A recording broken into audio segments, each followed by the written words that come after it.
Señoras, señores, buenas noches. Bienvenidos a una nueva entrega de 3356. Es un gusto reencontrarnos con ustedes. Arrancamos a partir de este momento.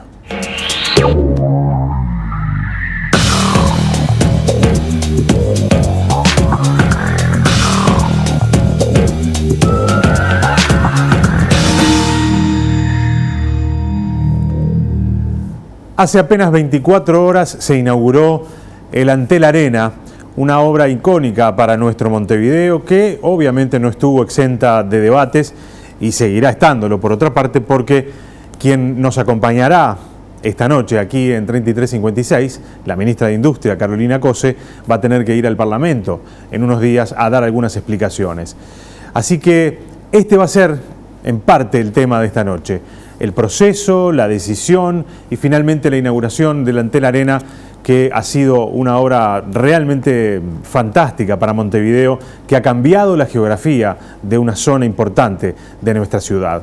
Con Carolina Cose hablamos del Antel Arena y también de su candidatura. Es una de las precandidatas del Frente Amplio para las elecciones internas del próximo año y también de este tema vamos a conversar con ella. Pero vamos a ver un informe que los compañeros del informativo de Televisión Nacional hicieron a propósito de la inauguración ayer del Antel Arena. Tras varias idas y vueltas, finalmente el proyecto del Antel Arena se hizo realidad y las luces se encendieron para recibir espectáculos nacionales e internacionales, pero también eventos deportivos. He pisado innumerables escenarios en el mundo y ninguno, les aseguro, me hace sentir lo que hoy siento al pisar en escenarios en mi país. La bailarina María Noel Richetto fue la encargada de marcar el compás del evento y el Ballet Nacional del Sodre se hizo presente. También Malena Muyala fue una de las mujeres elegidas para esta inauguración. Lentamente calle abajo, caravana que me trajo mil milagros en cadena y de la mano me lleva. Francis Andreu regaló tangos a los presentes y a los que siguieron la transmisión por Vera TV y TNU. Entre la nube de pintados chiquilines vio la sonrisa que enviaba una princesa entre los rostros de mezclados colorines. Dudó si era para él la gentileza. Larva Noa y Carrero junto a No Te Va a Gustar y Agárrate Catalina fueron otros encantos de la noche en el Antel Arena.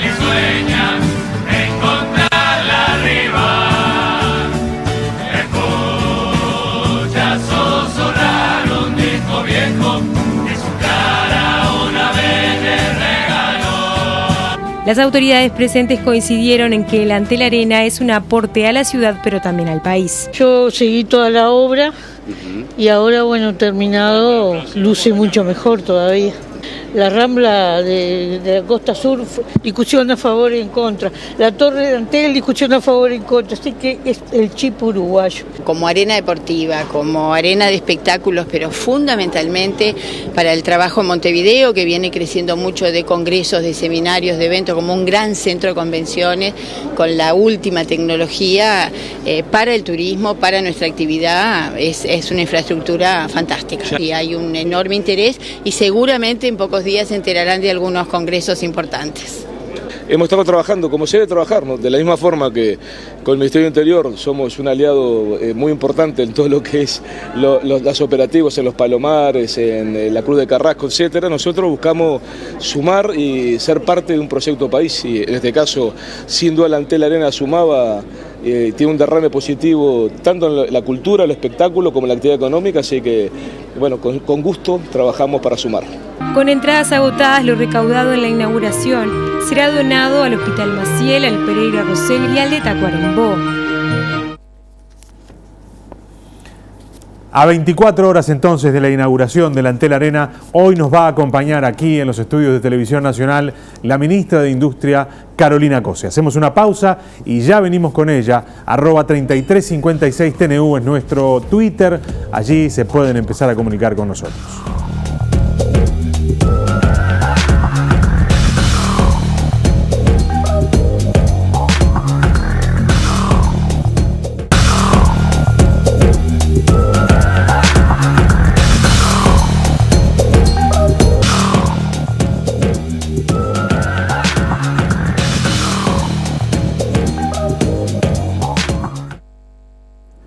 Señores, seguimos. Gracias por acompañarnos. Y es un gusto recibir a la ministra de Industria, Carolina Cose. Gracias por acompañarnos esta noche. Por favor, un gusto estar acá. ¿Me permite leer algunas cositas que claro. quiero compartir con usted, que creo que son ilustrativas? Esto es un trabajo académico que habla y recoge gran parte del debate que por allá por el año 1928 se generó en el Uruguay cuando se tomó la decisión de construir el Estadio Centenario. Con el diseño del estadio, el arquitecto Escaso realiza un proyecto absolutamente futurista para la época.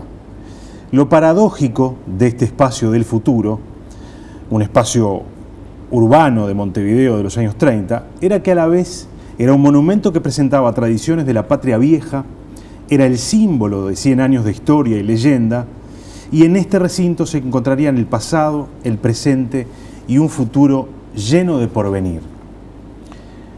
Decían los que cuestionaban en aquella época, mientras sí había dinero para engalanar 18 de julio y construir un coloso de cemento como estadio, no había un solo peso para levantar un monumento a los heroicos 33 orientales. Un día de estos, seguían diciendo, la prensa vallista ahuecaba la voz para criticar por lo menos que airadamente a los que creían y siguen creyendo que el estadio es una obra demasiado grande y costosa para nosotros. Hacía caudal dicha prensa de que en 2 o 3 partidos por el campeonato mundial faltaron localidades a la demanda, y esto es cierto, pero ¿por qué faltaron? Porque la venta de localidades cayó en manos de zaraguetismo. Además, el estadio todavía no está terminado, y el día en que la obra esté concluida va a sobrar anfiteatro para muchos millares de personas, seguían diciendo. Ya estamos cansados que se nos tome como cabeza de turco y carne de explotación. Se desinteresan en absoluto por el trabajo y la producción para correr atrás de una pelota de fútbol, como si el porvenir de la República estuviese dentro del arco donde se marcan los goles. Y podríamos seguir porque es extenso, mire, son unas cuantas palabras. De alguna manera ese debate, con algunas otras características obviamente, levemente, pero se reprodujo estos días y estos años probablemente en el Uruguay. Recogen casi las mismas cuestiones vinculadas a esa idea del estancamiento sobre la idea del desarrollo y del porvenir y del futuro, ¿no? ¿Usted lo vivió así, este debate? ¿O no tanto? De alguna manera creo que tú tenés razón, que hubieron trazas de ese tipo de comentarios y las hay, pero la enorme mayoría de la población y sobre todo de los jóvenes se dan cuenta del papel que tiene la construcción del Antel Arena para el presente y para el futuro. Es notorio, y ayer cuando se ocupó por primera vez polifuncional, realmente yo sentí que la gente lo estaba abrazando. Por ejemplo, cuando terminó la inauguración y el show, todos salimos afuera, llovía. Sí. Llovía. Había previsto un show de luces con las luces de la propia piel que recubre al Antel Arena por fuera, que al final no se hizo porque se pusieron luces, pero no se hizo el show. Pero la gente no se iba. Sí. No se iba. Se pusieron en la terraza que daba para afuera, en la explanada de entrada. Yo también no me fui enseguida. Inclusive aquellos que estaban en la explanada, porque quienes estaban en la terraza no se mojaban. No. Quienes estaban en la explanada, quienes estábamos, porque yo estuve un rato allí, llovía. Sin embargo, todos quedamos como expectantes a ver qué venía efectivamente. Y quedamos, yo sentí que estábamos como cuando recién tenés una casa y te sentás en los rincones a disfrutarla, y estábamos apropiándonos de un espacio público que realmente es un motor de desarrollo, de trabajo, de futuro. Siempre en las comunidades hay quienes construyen el futuro y hay quienes dudan.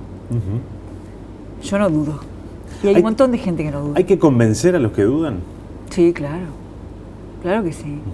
Con los hechos. Porque yo le escuchaba ayer que usted decía, ¿qué se puede explicar ahora, no? Digamos, ante la imponencia de aquello. ¿Qué más explicar? Porque todo el Uruguay va a pasar por ahí de una forma o de otra, trabajando para el Antel Arena, disfrutándolo, viendo los espectáculos y siendo protagonista de los espectáculos. El 29 de noviembre se juega una final de básquetbol, juega la selección de Uruguay. Pero el 30 se juega la final del Junior NBA, que es un campeonato liceal en todo el país, masculino y femenino, y la final se va a jugar ahí por 2 liceos que no sé de dónde serán, y la entrada va a ser libre y el la avión gente va a poder acceder. Pero es que esos muchachos y muchachas que van a estar jugando la final del interior o de Montevideo van a jugar en la misma cancha que jugó el día anterior Puerto Rico y que después va a jugar y la selección de Uruguay. Claro. Ese mismo escenario lo van a usar como propio. Eso para la construcción cultural de los uruguayos es muy importante porque es tener un lugar de clase mundial con los mejores estándares que no solo está al servicio de los profesionales, sino también de todos los uruguayos. Es importante cuando alguien entra a un recinto a usarlo que vea calidad, que vea proyección, que sienta que yo estoy acá en este recinto y tengo esta oportunidad. Es una manera de democratizar oportunidades muy fuerte. El espacio público que rodea al Antel Arena, gran parte todavía no está terminado, pero hay otra que sí. También viene a construir un espacio de convivencia para los vecinos de la zona. Una zona que estaba muy oscura, una zona que era oscura, aún con el cilindro, que vaya que... No pretendo ni cuestionar aquel edificio emblemático que también tuvimos, pero que era oscura inclusive estando el edificio del cilindro en pie. Hoy evidentemente vamos a tener un espacio público para disfrutarlo, ahí sí, sin limitaciones. Digo, lo otro tiene las limitaciones, que hay que pagar la entrada, como en cualquier otro lugar, pero quiero decir, con libertad y un espacio que viene a tener el vecino de esa zona que hasta ahora no lo tenía, ¿no? Y eso construye ciudad, eso construye ciudadanía.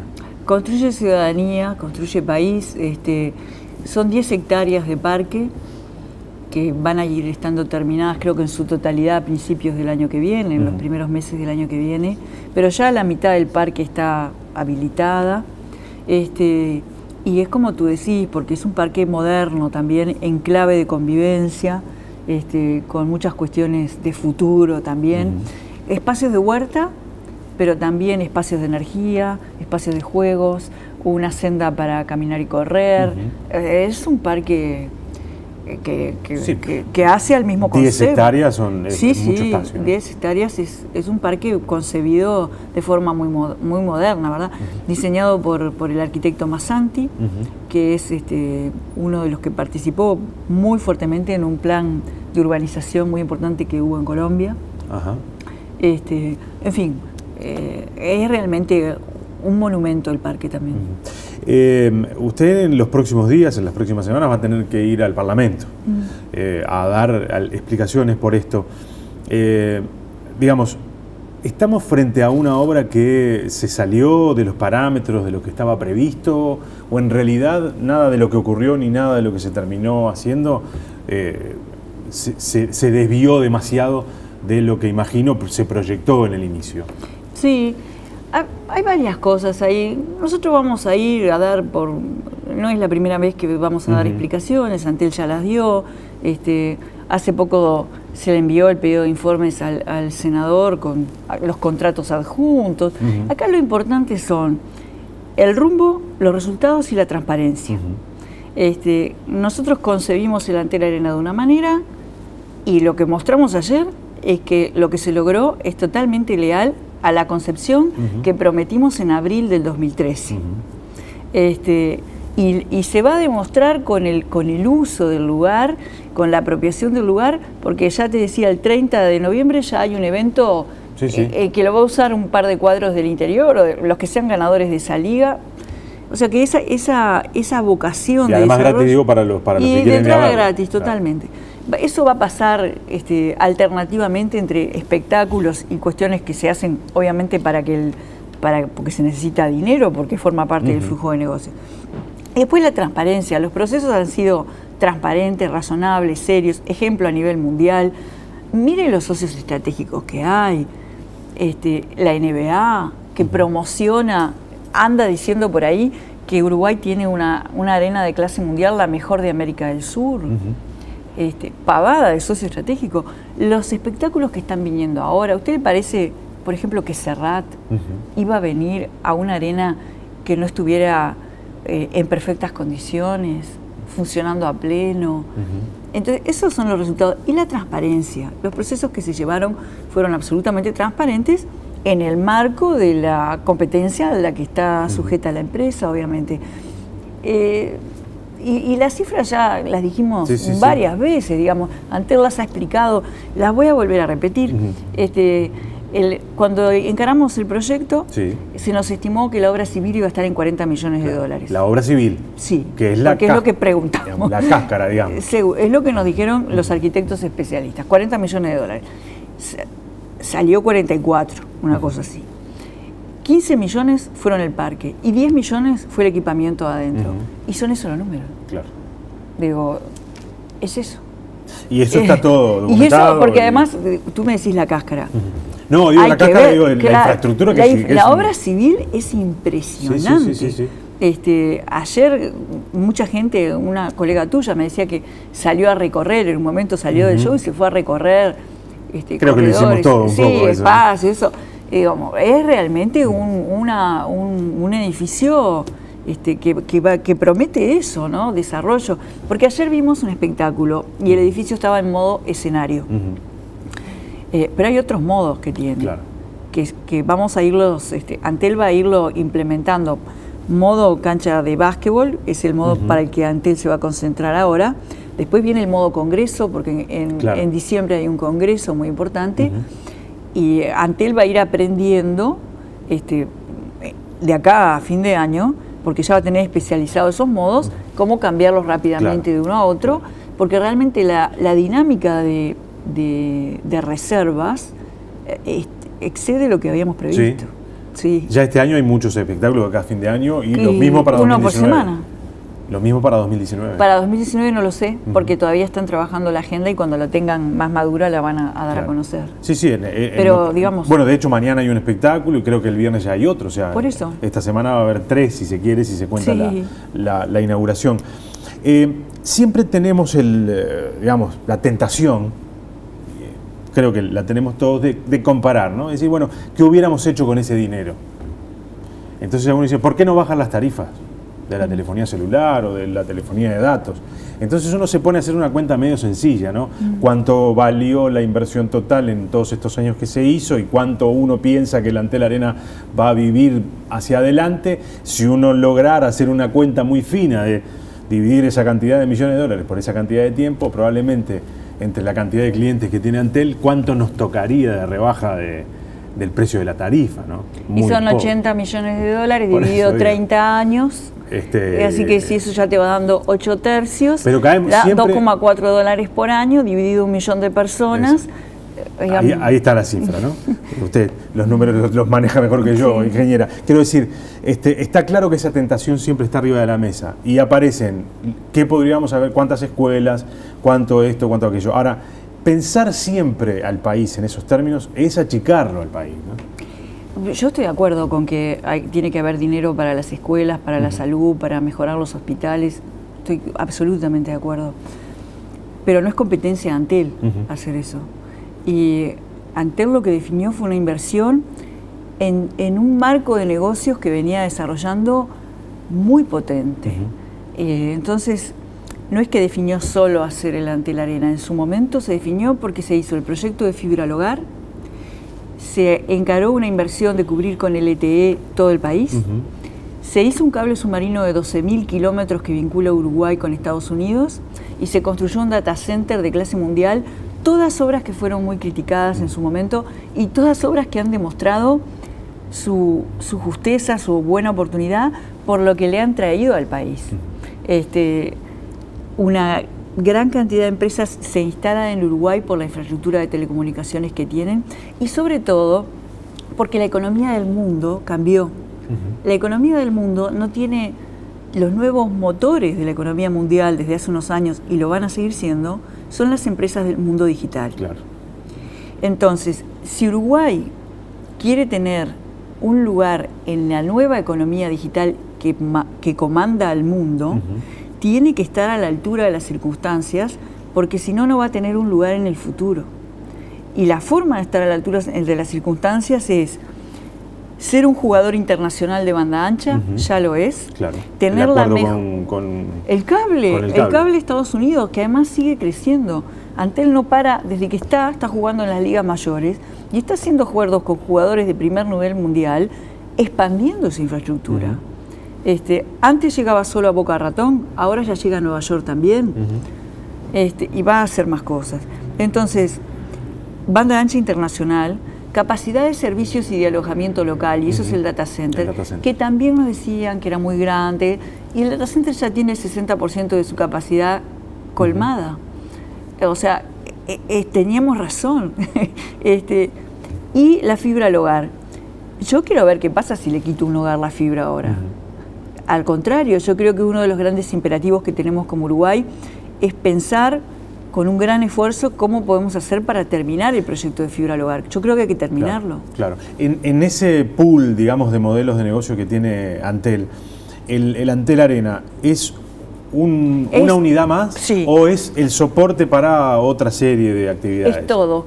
Es una unidad más, justamente para proteger este ecosistema de $1.000 millones al año que representa Antel. Es una unidad más porque mientras Antel iba construyendo esa infraestructura, cambió su modelo de negocio.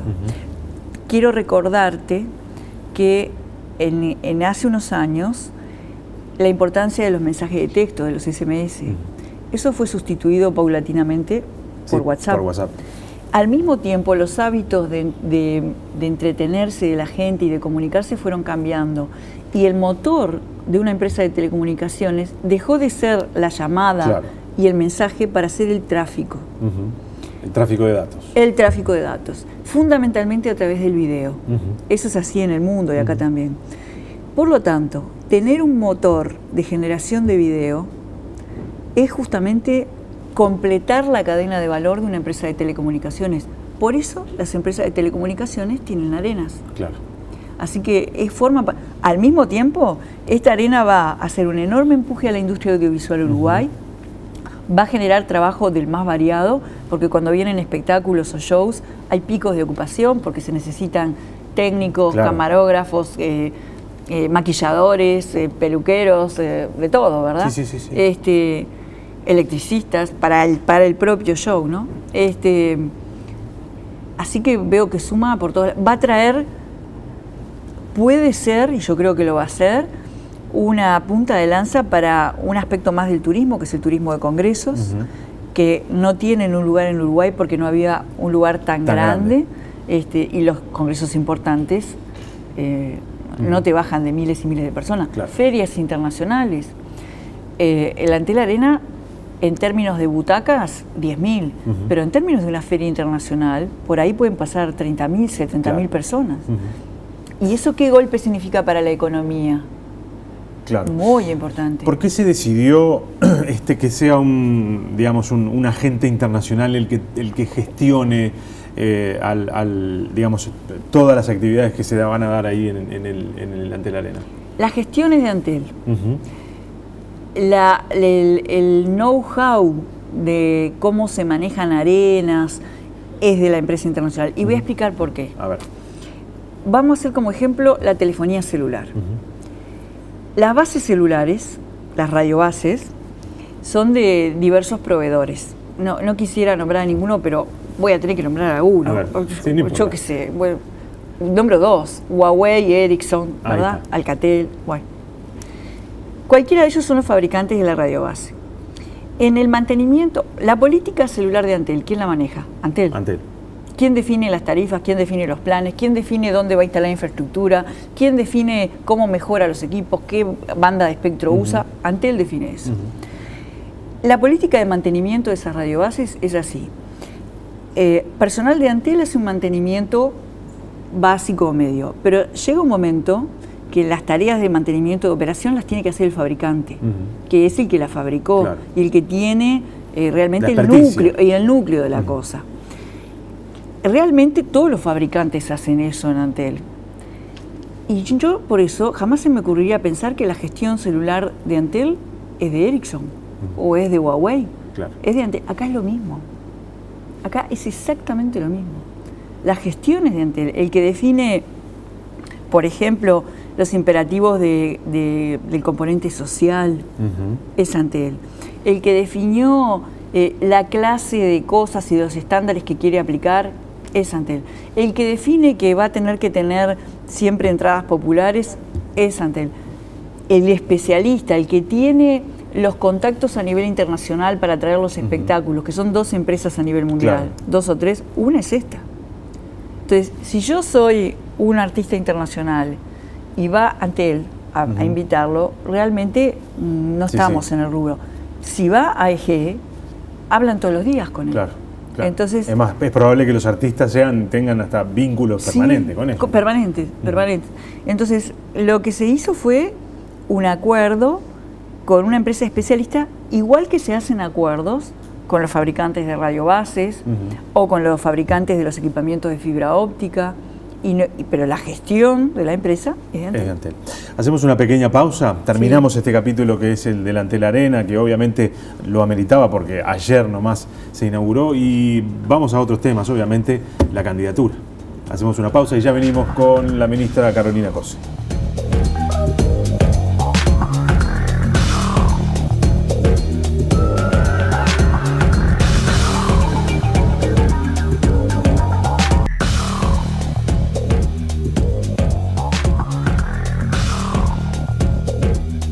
Seguimos, señores, con la ministra de Industria, Carolina Cose.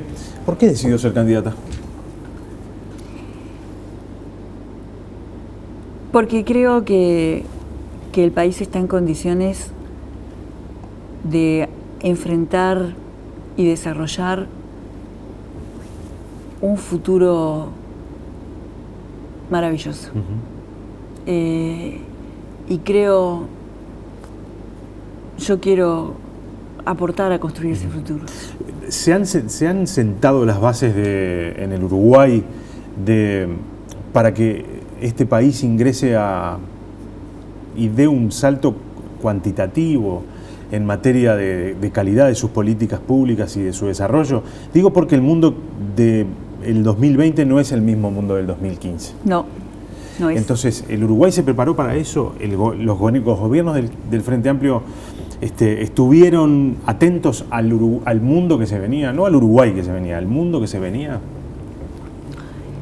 Yo creo que los 3 gobiernos del Frente Amplio, en este tercero tengo el honor de ser parte, han generado una gran cantidad de avances en Uruguay que en la acumulación nos permiten hoy pararnos con mucha dignidad y como país mirar el futuro y decidir para dónde ir.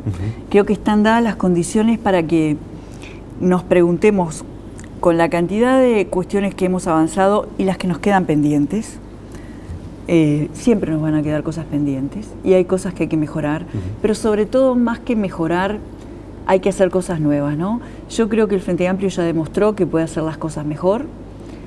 Lo que creo es que ahora viene una etapa de hacer cosas nuevas y que es muy importante que todos nos preparemos. Creo que si no somos conscientes del nuevo mundo, no Uruguay, todo el mundo, en el nuevo mundo que estamos, no nos va a ir bien. Entonces creo que hay que prepararse mucho. Hay varios desafíos.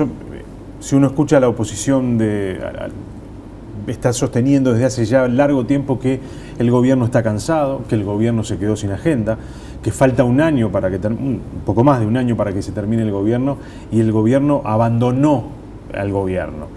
Entonces uno se pregunta cuánta incertidumbre para el futuro si el gobierno que hoy tiene que llevarnos hacia el 2020 ya abandonó, ya se quedó sin agenda. ¿Se quedó sin agenda el gobierno?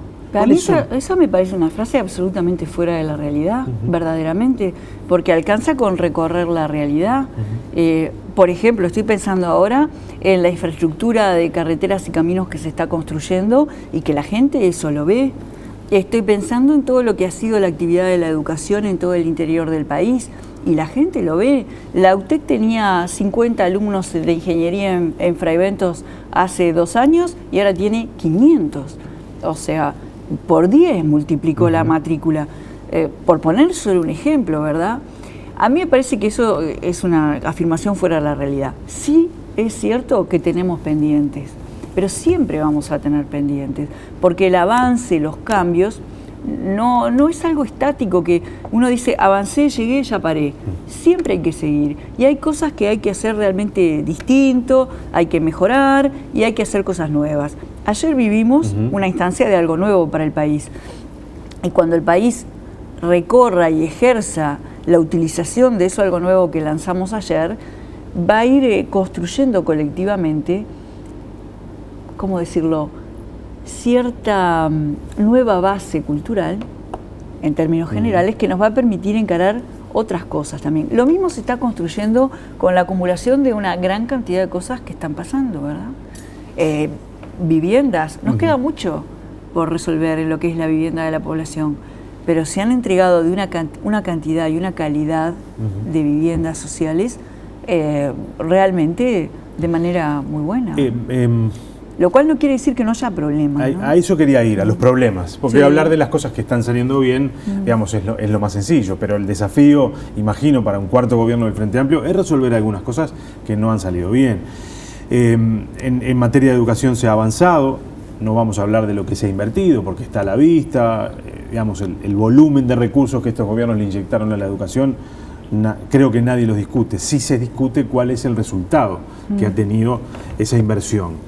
Y parece que tenemos un gran cuello de botella, la educación media, que allí está, parece ser, el gran problema que tenemos hoy en Uruguay, y probablemente sea la causa de muchos otros que tenemos y que de repente no los anclamos directamente. ¿Qué es lo que tiene que hacer el país para avanzar definitivamente allí, para salir de ese cuello de botella que tenemos? Bueno, primero entender que la educación no es solo un tema de los educadores. Es un tema nacional. Y a mí me parece, siempre hay mucho para avanzar. Los temas de educación son temas que me apasionan particularmente, y como ministra de Industria trabajo mucho con la educación, por razones obvias, ¿verdad? Porque el futuro del país se construye con un fundamental cimiento en la educación y la industria en particular. Pero me parece injusto endilgarle a la educación los problemas de deserción que hay en la parte de educación media, porque eso sería, si solo hacemos eso, no vamos a solucionar el problema porque no lo estamos diagnosticando bien, porque es un problema mucho más profundo que el de la educación en los liceos. Es un problema social. Uruguay está viviendo desde hace un tiempo fenómenos nuevos que nunca vivió, que son fenómenos que corroen el tejido social, y que tenemos que entenderlo en su integralidad. La realidad en muchos barrios realmente se complicó, y eso no es un tema que el liceo tenga la culpa, ni que los docentes tengan la culpa.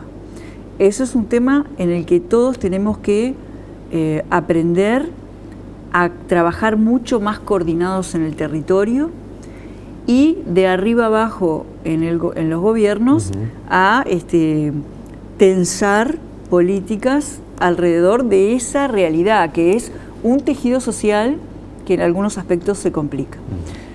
A eso hay que responderle con lo que en medicina le pueden llamar prevención, tratar de evitar que los jóvenes lleguen a determinado límite, y para eso hay, primero que mirar bien la realidad, escuchar muy bien a los jóvenes, porque es muy malo generalizar, y yo lo que veo es que muchos jóvenes, la gran mayoría, quieren ser parte de la solución, quieren participar, entienden las claves del futuro, una gran cantidad, y creo que lo que tenemos que hacer es continuar con la democratización de oportunidades, porque tenemos que cambiar un poco nuestra cabeza. No solo pensar que cuando nosotros éramos así de jóvenes no éramos así, que es probable que no fuéramos así. Pero porque el mundo era otro, ¿no? Porque el mundo era otro. Porque nosotros no teníamos ni la mitad de los problemas que tienen los jóvenes hoy. Nosotros no vivíamos este cierto fenómeno nuevo delictivo que se está dando, sobre todo en Montevideo. no vivíamos esa clase de fenómenos que no respetaba el barrio, por ejemplo. Ahora, ¿cómo desmontar eso? ¿Cómo desmontar una cosa que da la sensación en yo algunos no tengo sectores? la fórmula mágica, pero sí creo que lo que hay que hacer es trabajar muy fuerte, pero muy fuerte, en lo que es la prevención, en lo que es adelantarse a la ola del crimen, digamos. Adelantarse en el sentido de generar, ya digo, políticas que no son solo políticas de seguridad en el sentido tradicional. Claro. Tiene que haber una política productiva, porque esos jóvenes tienen que tener un trabajo sustentable y futuro. Tienen que tener una alternativa. Tiene que haber políticas de salud que acerquen todavía más los servicios a la población. Uruguay ha dado pasos gigantes en lo que es política de salud y siempre nos queda mucho más. Tiene que haber una realmente coordinación entre el área de desarrollo social, Ministerio del Interior, Ministerio de Economía, Ministerio de Salud, Educación e Industria. Porque no es un tema de uno solo. Con equipos diversos, es la era de la interdisciplina y los gobiernos no van a escapar a eso. Bueno, hay un ejemplo claro que cuando usted decía, cuando se tensionó una política en la cual había muchos actores que tenían que trabajar, una acción en la cual había muchos actores que tenían que trabajar, hubo resultados. Ahora, uno dice, la gente que nos está viendo dice, bueno, pero se acordaron tarde de que había que apurar y que había que trabajar interdisciplinariamente e interinstitucionalmente, y recién ahora van allá a la zona de Montevideo, donde era un caos, donde no ingresaban los servicios, donde no ingresaba el Estado, y finalmente ahora sí. O sea, se podía. Se podía y puede ser, pero lo importante es que ya se hizo, y lo importante es también, y acá yo me salgo un poco de Uruguay, porque a veces es bueno cuando uno ve lo que pasa en otros lugares del mundo o escucha lo que te dicen cuando estás en otros lugares del mundo. Yo quiero recordarle a algunos ciudadanos cuando acá hablábamos de las chacras, y era impensable que dos ministerios trabajaran juntos, ni siquiera que dos áreas dentro de un mismo ministerio trabajaran juntas en algo. Y nuestros gobiernos han hecho de eso una costumbre. Entonces, se ha avanzado mucho también en lo que es la responsabilidad de los funcionarios públicos frente a lo que es su mandato, que es servir al interés general, ¿verdad? Hay que continuar. Yo creo que al haber demostrado esa coordinación, éxito, bueno, es una de las bases que yo decía que están dadas para avanzar mucho más. Y seguir en ese camino. ¿Hubiera esperado más apoyos a la hora del lanzamiento de su precandidatura? ¿O usted eligió y sabía cómo era y largó igual? No especulé con eso. Ajá. No. Y trato de no pensar en eso. Porque lo que me interesan son las cosas que estamos hablando. Digo porque parecía haber algunos que eran cantados, no importa, pero parecía haber algunos que eran cantados, ¿no? Los sectores tienen sus tiempos. El Frente Amplio no son solo los sectores. Sí. Y finalmente la interna la va a resolver la gente. Y yo creo que tengo bastante conocimiento de la realidad. Creo que tengo alguna idea de cómo viene el futuro. Y realmente cada cosa que Uruguay va haciendo, que lo lleva más adelante y más adelante, me llena de orgullo, porque generalmente cuando los uruguayos hacemos eso, lo hacemos entre nosotros, después de discutir mucho, pero después que lo hacemos, sale muy bien. ¿Y cómo se imagina la campaña? Hay 4 candidatos que están desde el punto de vista generacional muy alineados, hay 2 ingenieros, un economista, un obrero de la construcción, parece haber como, ¿no?, todo el espectro estar allí representado. ¿Cómo se imagina la interna? En materia de debates, en materia de propuestas, en materia de lo que puede llegar a pasar también, sin hacer digamos, sin especular mucho, porque tampoco estamos acá para ser adivinos. Yo te contestaría qué es lo que me gustaría de la interna. Que fuera un ejercicio de construcción de unidad. Yo creo que los Frente Amplistas somos capaces de competir sin destruir al otro. Porque lo más importante es por lo que estamos luchando, no no ganar personalmente, sino que gane el objeto final de lo que nosotros estamos viendo. Así que yo creo que la campaña tiene que ser un ejemplo de unidad y de conocimiento de los matices, de las propuestas, de las estrategias diversas, para profundizar la reflexión, para que los Frente Amplistas discuten, nos digan, nos sugieran, y nosotros participar en esas discusiones, ¿verdad? Siguen los cuatro, más allá de que está definido, el plenario del fin de semana lo definió, ¿siguen pensando, sigue pesando el factor Mujica o ya no? No lo sé. Yo lo respeto mucho a él, pero digamos, es obviamente una persona absolutamente independiente con sus decisiones. ¿Pero miran de costado? A ver si... No, yo no. Yo no, en realidad miro lo que nos va a interesar, ¿verdad? Los temas más profundos. No ando mirando de costado, pero sí escuchando y aceptando todas las observaciones, las quejas, las sugerencias, porque así es como se trabaja en equipo de verdad, ¿no? Claro. ¿Hasta cuándo va a estar en el ministerio? Hasta que empiece a hacer campaña. ¿Sí? ¿Está conversado con el presidente? Sí, a menos que el presidente me saque antes, que bueno, siempre está estuvo ayer con el presidente, se lo hubiera dicho, imagino. O sea, que ya no, imagino que será en el momento que usted lo decida. Manda él, pero cuando lo que hemos hablado es que cuando empiece a hacer campaña, que supongo que será después de diciembre, no me parece que sea compatible hacer campaña con ejercer como ministra. Claro. Gracias por habernos acompañado esta noche y bueno, ya cuando la campaña esté corriendo probablemente volvamos a conversar. Seguro que sí. Gracias por haber venido. Gracias. Señores, con ustedes nos reencontramos el viernes que viene aquí en Televisión Nacional. Vamos a hacer un programa distinto. El sábado se va a estar realizando una nueva edición del Montevideo Rock. Vamos a tener sentados en esta mesa a algunos viejos rockeros que todavía no se los voy a adelantar, pero que vale la pena que el viernes que viene nos acompañen. Será hasta ese momento.